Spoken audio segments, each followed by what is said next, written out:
അന്നമനട മേലടൂരിൽ പത്രവിതരണക്കാരനെ വെട്ടിക്കൊലപ്പെടുത്താൻ ശ്രമിച്ച കേസിലെ പ്രതി റിമാൻഡിലേക്ക്. വലിയപറമ്പ് സ്വദേശി പനവടലി വീട്ടിൽ 37 വയസ്സുള്ള തപസ് വേലു എന്നയാളെയാണ് പോലീസ് അറസ്റ്റ് ചെയ്തത്. പ്രതിയെ സംഭവ സ്ഥലത്തെത്തിച്ച് തെളിവെടുപ്പ് നടത്തി. നാടിനെ ഞെട്ടിച്ച കൊലപാതക ശ്രമത്തിന് പിന്നിലുള്ളയാൾ ഒടുവിൽ അഴിക്കുള്ളിലേക്ക്. മേലടൂർ ജംഗ്ഷനിൽ വെച്ച് മേലടൂർ സ്വദേശിയെ മാരകായുധം ഉപയോഗിച്ച് വെട്ടിപ്പരിക്കേൽപ്പിച്ച് കൊലപ്പെടുത്താൻ ശ്രമിച്ച കേസിലെ പ്രതിയെ തൃശൂർ റൂറൽ പോലീസ് അറസ്റ്റ് ചെയ്തു. വലിയപറമ്പ് സ്വദേശി പനവടലി വീട്ടിൽ 37 വയസ്സുള്ള തപസ് വേലു എന്നയാളെയാണ് പ്രത്യേക അന്വേഷണ സംഘം പിടികൂടിയത്.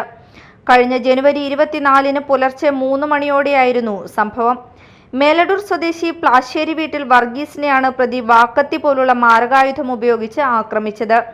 ആക്രമണത്തിനിടെ വർഗീസ് ഓടി രക്ഷപ്പെടാൻ ശ്രമിച്ചെങ്കിലും പ്രതി പിന്തുടർന്ന് ചെന്ന് തടഞ്ഞു നിർത്തി വെട്ടി ഗുരുതര പരിക്കേൽപ്പിക്കുകയായിരുന്നു. സംഭവത്തെ തുടർന്ന് വർഗീസിന്റെ ഭാര്യ നൽകിയ പരാതിയുടെ അടിസ്ഥാനത്തിൽ വധശ്രമം ഉൾപ്പെടെയുള്ള വകുപ്പുകൾ ചുമത്തിയാണ് മാള പോലീസ് സ്റ്റേഷനിൽ കേസെടുത്തിരിക്കുന്നത്. അന്വേഷണത്തിന്റെ പ്രാരംഭഘട്ടത്തിൽ പ്രതിയെക്കുറിച്ച് യാതൊരുവിധ സൂചനകളും ലഭ്യമായിരുന്നില്ല. അന്വേഷണ സംഘം വിവിധ ടീമുകളായി തിരിഞ്ഞു നടത്തിയ പരിശോധനകളിൽ ശാസ്ത്രീയ തെളിവുകളും സാഹചര്യ തെളിവുകളും വിശകലനം ചെയ്തുകൊണ്ട് നടത്തിയ കൃത്യമായ അന്വേഷണത്തിനൊടുവിലാണ് പ്രതിയെ വലയിലാക്കിയത്.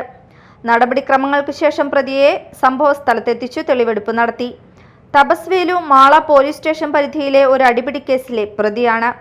Mala police station SHO Sajin Sasi, SI Rasheed, GSI KR Sudhakaran, GASI Najeeb, squad അംഗങ്ങളായ ES Jeevan, K Krishnadas, Thrissur rural DANSAF അംഗങ്ങളായ GSI-മാരായ സതീശൻ മടപ്പാട്ടിൽ, PM മൂസ, P ജയകൃഷ്ണൻ, GSI-മാരായ AU Reji, Sooraj V Dev, Shijo Thomas, CPO Sreejith എന്നിവരാണ് പ്രതിയെ പിടികൂടിയ അന്വേഷണ സംഘത്തിലുണ്ടായിരുന്നത്.